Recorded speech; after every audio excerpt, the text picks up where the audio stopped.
आप दिल्ली पुलिस ने आज जो काम किया वो अपराधी कर सकता है। ये दिल्ली पुलिस की तरफ से अपराध हुआ है। इस दिल्ली पुलिस प्रेशर में काम कर रही है। दिल्ली पुलिस से प्रेशर में काम लिया जाता है। लोगों के फंडामेंटल राइट के खिलाफ ये काम हुआ है। इसमें सबसे ज़्यादा अगर दोष देने की ज़रूरत है तो वो गृह मंत्री को देने की ज़रूरत है।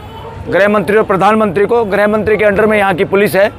वो जो आदेश देता है और ये मौखिक आदेश के आधार पर ये लोग काम करते हैं। बहाना बनाया इन्होंने हाई कोर्ट का। हाई कोर्ट की कंटेम्प्ट है। हाई कोर्ट हमारी सुप्रीम कोर्ट कमज़ोर है। वो अगर अपनी ड्यूटी समझे तो तुरंत उनको संज्ञान में लेना चाहिए था कि पुलिस वाले ने कैसे प्रेस के सामने कह दिया कि हमने हाई कोर्ट के आदेश की पालना की है। ये पालना नहीं की, उसको मोहरा बनाया है। हाई कोर्ट के आदेश के कागज़ के बहाने से अपराध किया है। 20 तारीख को जो मार्च है वो हो पाएगा, क्योंकि पहले 20 तारीख को मार्च होगा। और ये मार्च अगर 20 को किसी ने रोकने की कोशिश की, ड्यूटी है पुलिस की, मर्जी नहीं है। ड्यूटी है सरकार की, मर्जी नहीं है। ड्यूटी है गृह मंत्री की। वो इज्जत के साथ चुपचाप जगह निश्चित करे पार्लियामेंट के बाहर बिल्कुल ऐसे नहीं दूर, और वहाँ तक इस प्रदर्शन को जाने दिया जाए। ये लोगों का अधिकार है। सबसे बड़ी इम्पोर्टेंट डेमोक्रेसी के ठेकेदार जिनको मानते हैं यूएस को, वह राष्ट्रपति भवन के कति गेट के सामने प्रदर्शन होते हैं। कोई मनाही नहीं हो सकती। तो अगर ये मनाही हो रही है तो देश की हाई कोर्ट और सुप्रीम कोर्ट की कमी की वजह से सुप्रीम कोर्ट, हाई कोर्ट ने भी इस देश को नपुंसक बनाने में कसर नहीं छोड़ी है। जिस तरह से खुल के सामने नहीं आ रही, जिस तरह से उसके आदेशों का दुरुपयोग करके या उसके आदेशों के सहारे सरकार अपनी मनमर्जी चला रही है। भाजपा कह रही है उस दिन सदन चलेगी, देश के मुद्दे पर चर्चा होगी और ऐसे लोग आएंगे, अगर तो वहाँ डिस्टर्बेंस होगा। फिर ऐसे लोग नहीं, जो वहाँ डरपोक कायर नपुंसक लोग बैठे हैं उनको भगाने की जरूरत है। ऐसे लोग तो जाने चाहिए जो बोलने के हक में है। देश समझ चुका है। इस वक्त जो एमपी नहीं बोल रहा, समझो कायर है, काबिल नहीं है, देश के लोगों के किसी काम का नहीं। ऐसे सारे मुस्टंडों को फ्यूचर में भगाने की जरूरत है। लेकिन धर्मेंद्र प्रधान कह रहे हैं कि हमने दोबारा से एग्जाम करा दिया, इस्तीफे की मांग क्यों की जा रही है? अरे धर्मेंद्र प्रधान का तो नाम ले रहे। धर्मेंद्र प्रधान तो बेचारा रात को सवेरे की चाय भी प्राइम मिनिस्टर की सलाह के बिना, आदेश के बिना नहीं पी सकता। ये तो सारे एमपी बीजेपी के हैं, एनडीए के। डीपी कार्यकर्ता, इनका अध्यक्ष भी वही डीपी लगाता है जो पीएमओ तय करता है कि आज क्या लगाना है, आज कौन सा मंत्र लगाना है, कौन सा भगवान लगाना है, कौन सा क्या करना है। ये सब नपुंसकता के शिकार हो रहे हैं। ये आरएसएस की लेबोरेटरी ने इनका दिमाग उसी तरह कर दिया जैसे कभी हिटलर ने देश के लोगों का मूर्ख बना दिया था अपने लोगों का। और प्राइम मिनिस्टर महिलाओं को टॉफी बांटते घूम रहा है। ट्वीट हमारे पैसे से चलता है उसका। उसने एक भी ट्वीट नहीं किया। उसको सेहत की चिंता नहीं थी, गृह मंत्री को चिंता नहीं थी। ये राजा है क्या? अब तक यहाँ आ जाना चाहिए था इन मंत्री संतरियों को। ये जो महल अटारी दे रखी है, गुलामी के वक्त के जो महल, इनसे छीनने की जरूरत है। इनको प्लेटों में रखने की जरूरत है। इनका दिमाग खराब होगा कि हम राजा हैं। ये नॉनसेंस के शिकार हैं। और बात करनी चाहिए थी जिस तरह पर्दे में उठा के ले गए हैं, जैसे अपराधी करता है ऐसे काम। इन्होंने देश को रास्ता दिखा दिया है। इन्होंने बता दिया हम किस चरित्र के लोग हैं। अब देश के लोगों को इसी तरह से कपड़ा ढक के, इस देश के एमपीओं का, सरकार में बैठे हुए लोगों का, उन लोगों का जो देश के साथ खिलवाड़ करें, देश के अधिकारों के साथ खिलवाड़ करें, देश की जनता को मूर्ख, असहाय या कॉकरोच, पैरासाइट समझ रहे हैं, उनका इलाज का रास्ता बताया पुलिस ने कि हमारा इलाज इसी तरह करो, चादर ढको और इलाज करो। लेकिन भारतीय जनता पार्टी के जो अध्यक्ष हैं वो कहते हैं ये तो वायरस है, इनका इलाज भाजपा के कार्यकर्ता करेंगे। कौन है बीजेपी का अध्यक्ष? नितिन नवीन। कौन है वो नितिन नवीन? हाँ। तो कल का बच्चा कहीं से पकड़ ले। एक इसको कहते हैं, हमारे सुप्रीम कोर्ट में जिक्र है कि इस तरह कैसे किसी की नाकाबिल नपुंसक आदमी को पकड़ लेते हैं जो रात को दिन कहे, दिन को रात कहे, हाँ में हाँ मिलाए। उसको अकल है क्या? नितिन नवीन को संविधान का अकल है? कुछ नहीं पता इनको। इनको एक ही अकल है, हिंदू मुसलमान की लेबोरेटरी में इनको इस तरह से सिखा के, इस तरह से आतंकवादी बना के भेजती है आरएसएस। उस तरह के लोग हैं ये। लेकिन ये क्या डराने का प्रयास है? डराने का नहीं, अपराध है, देश के प्रति अपराध है। देश को खड़े हो जाना चाहिए। पूरे देश को इस आंदोलन में शामिल होके उन सभी एमपीओं का जो देश की आवाज़ नहीं सुन रहे, जो एमपी नरेंद्र मोदी का कान नहीं पकड़ रहे, उसको ये नहीं कह रहे कि इस्तीफा मांग वरना तेरे को हम गद्दी से हटा देंगे।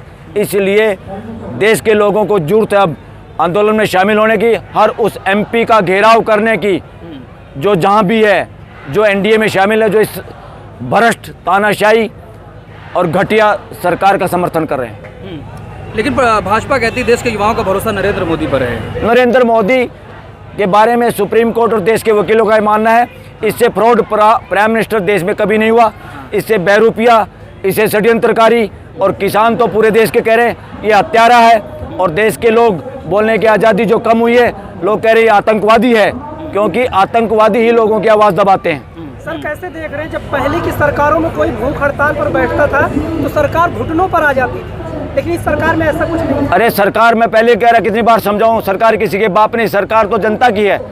जनता चुप रहती है, जनता जब निजी लालच में घुस जाती है तो इस तरह के लोग अपने घर की बपौती समझ लेते हैं सरकार को। सरकार तो जनता की है, जनता किसी पार्टी की नहीं, किसी मिनिस्टर की नहीं, किसी एमपी की नहीं, किसी नरेंद्र मोदी की नहीं, किसी राहुल गांधी की नहीं, किसी मायावती की नहीं, किसी यादव की नहीं, XYZ की नहीं, किसी की नहीं। सरकार संविधान में सिर्फ और सिर्फ जनता की सरकार है, भारत की सरकार, राज्यों की सरकार, बस। इसलिए देश के लोगों को जब ये लगे कि सरकार में बैठे हुए लोग काम नहीं कर रहे तो उनको बदलना चाहिए, उनका घेराव करना चाहिए, और समय से पहले भी उनको बदला जा सकता है। जरूरी नहीं 5 साल कार्यकाल पूरा करें, गुंडे 5 साल कार्यकाल पूरा नहीं कर सकते। अगर देश में गुंडे कब्जा कर लें डेमोक्रेसी पे तो उनको भगाना जरूरी है। क्या सर जो 20 मार्च को ये रैली होने वाली है, संसद मार्च होने वाला है, इससे सरकार डर गई है? डर रही है क्योंकि काम नहीं करे, चोर है ना। अरे प्राइम मिनिस्टर इतने बड़े घर में क्या कर रहा है, इधर उधर ड्रामेबाजी करके पॉलिटिक्स के हिसाब से लोगों को, मेहमानों को बुलाता है, फोटो खींचता है, कहीं गाय के बछड़े को, कहीं मोर को दाने खिलाता है। सोनम वांगचुक को वहाँ बुलाना चाहिए था, बात करनी चाहिए थी। सोनम वांगचुक को ऐरा गैरा तो प्यारा समझ रहा है क्या वो? यही तो मानसिकता है उसकी, मानसिकता डेमोक्रेसी की नहीं है। ये जितने ये लोग हैं ना, खास तौर पर ये उनसे भी ज़्यादा, शादीशुदा पॉलिटिशियन से भी ज़्यादा खतरनाक है बिना शादीशुदा वाले या पत्नियों को छोड़े हुए राजनेता या पतियों को छोड़े हुए राजनेता। बीजेपी के नेता कह रहे कौन है सोनम वांगचुक? वो तो चीन के एजेंट हैं, फंडेड है चीन से। असली एजेंट ये हैं, मानवता के दुश्मन के लिए काम कर, मानवता के खिलाफ काम करने वाला जो भी संस्थाएं दुनिया में हैं उनके चेले हैं। लेकिन भाजपा कह रही बहुत मजबूत सरकार है, भाजपा में इस्तीफा नहीं होता है। भाजपा की सरकार मजबूत नहीं, भ्रष्टाचारी सरकार है, पैसे से खरीदे हुए एमपी है, डरे हुए एमपी हैं। जनता जब इनका घेराव करेगी सारे भाग जाएंगे और बीच में भागना पड़ेगा नरेंद्र मोदी को। ये तो कानून हाथ में लेने वाली बात हो गई ना। ये कानून हाथ में क्या, लोकतंत्र हाथ में लेने की बात है, ये कानून हाथ में लेने की बात नहीं। जब गुंडे मुस्टंडे चुने जाए गलती से, चालाकी से, चोरी से, व्यभिचार से, भ्रष्टाचार से, गरीबों को मूर्ख बना के, राशन दे के, पैसे दे के, किसान निधि, फलाना निधि, किसी के बाप की निधि है क्या? लोगों को मूर्ख बनाया जा रहा है, लोगों को एडिक्ट बनाया जा रहा है ताकि वो डेमोक्रेसी में काम ना कर पाए। देश को मुस्टंडों से पीछा छुटाना, वक्त से पहले छुटाना भी ये लोकतंत्र की रक्षा करने का काम है। सर 20 तारीख को जो मार्च निकाला जा रहा है संसद की तरफ, क्या आप उसमें शामिल होंगे? सुप्रीम कोर्ट के या देश भर के बहुत सारे वकील शामिल होंगे, काले कोर्ट के साथ शामिल होंगे, यस शामिल होंगे। और देश की अदालतें, हाई कोर्ट, सुप्रीम कोर्ट, देश की जनता का अगर साथ नहीं देगी, देश के वकील हाई कोर्ट और सुप्रीम कोर्ट का भी घेराव करेंगे, करना पड़ेगा। अगर देश के हाई कोर्ट, सुप्रीम कोर्ट ने नेपाल की तरह से कमजोरी दिखाई, सबर का बांध टूट रहा है, तो इसके लिए जिम्मेदार हाई कोर्ट और सुप्रीम कोर्ट खुद होगी, इनके चीफ जस्टिस होंगे, इनके जज होंगे। कहा गया कि इलीगल प्रदर्शन हो रहा है बिना परमिशन के। देश में प्रदर्शन के लिए परमिशन की जरूरत नहीं है, इन्फॉर्मेशन की जरूरत है। सिर्फ बताना होता है कि हम प्रदर्शन कर रहे हैं ताकि ट्रैफिक का इंतजाम, पानी का, बिजली का वो इंतजाम कर सके। ये इंतजाम करने वाले लोग हमें उठा रहे हैं, जिनका काम है इंतजाम करना, वो लोगों को चादर ढक के उठा रहे हैं। ये अपराध पुलिस ने नहीं किया, ये अपराध गृह मंत्री ने करा। जब तक इस देश के मंत्री, संतरी, CM PM पकड़े नहीं जाएंगे, जेल में नहीं जाएंगे, देश सुधरने वाला नहीं है। ये लोकतंत्र कहा जा रहा है जिस तरीके से सोनम वांगचुक को उठाया गया, क्या अरे क्या हमें शर्म आ रही है? अब तक तो हाई कोर्ट के जज ने बुला लेना चाहिए था पुलिस कमिश्नर को, इधर आओ, क्या किया तुमने, खड़े हो जाओ, इस तरह करना चाहिए था।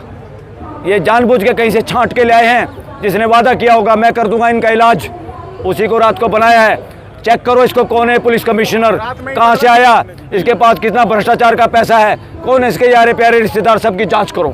सर जिस तरीके से भीड़ बढ़ रही है, क्या ये युवाओं का एग्रेशन है? अरे युवा जिम्मेदारी निभा रहे हैं और जिम्मेदारी युवाओं को निभानी है।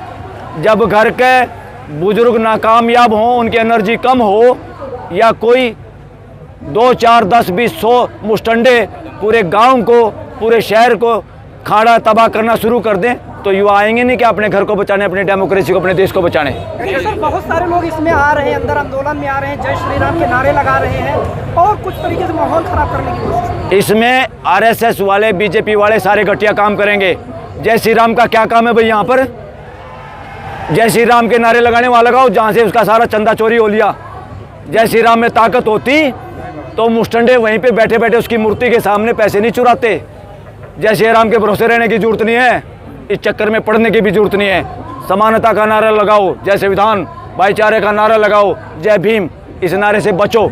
ये राजशाही का नारा है, ये निरंकुशता का नारा है, ये राजघरानों का नारा है, ये वर्णवाद का नारा है, इससे बचो। भाजपा कह रही है जो लोग यहाँ पर आ रहे हैं देश तोड़ने की बात करें, टुकड़े टुकड़े गैंग के लोग हैं ये। अरे ये टुकड़े टुकड़े गैंग तो वो बैठे, कोई प्रधानमंत्री बने बैठा है, कोई गृह मंत्री बैठा है, जिन्होंने देश को तोड़ के तो वहाँ तक पहुँचे हैं। हिंदू मुसलमान अब तक ये लोग सलाखों में होने चाहिए थे, अंदर सुधार गृह में, ताकि इनकी बुद्धि जितनी भ्रष्ट हुई है आरएसएस के संपर्क में आगे वो ठीक हो जाती और अच्छा जीवन जी लेते। लेकिन सर, देश की मेन स्ट्रीम मीडिया स्पेस नहीं दे रही है। कौन सी मेन मीडिया है?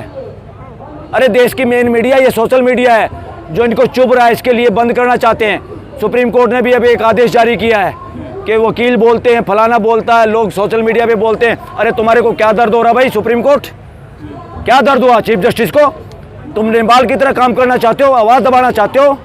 तुम्हें अगर आदेश देना है तो मेन स्ट्रीम मीडिया को दो, उनके लाइसेंस रद्द करो। वो गद्दार हैं, देश के गद्दार है। कल आए थे ना देश के गद्दार, उनको गद्दारों को पता था कि क्या रिकॉर्ड करना है, रात को इनको सवेरे उठाना है, इसलिए वो गद्दार आए थे। गद्दारों को पहले पता था। सोनम वांगचुक यहाँ वापस आना चाहते हैं, क्या कोई प्रक्रिया है कि वो वापस फिर से यहाँ पाए? हाई कोर्ट की ड्यूटी है सोनम वांगचुक को यहाँ बुलाने की, यह हाई कोर्ट की ड्यूटी है, मर्जी नहीं है। इसीलिए हाई कोर्ट है, इसीलिए हाई कोर्ट के जज हैं।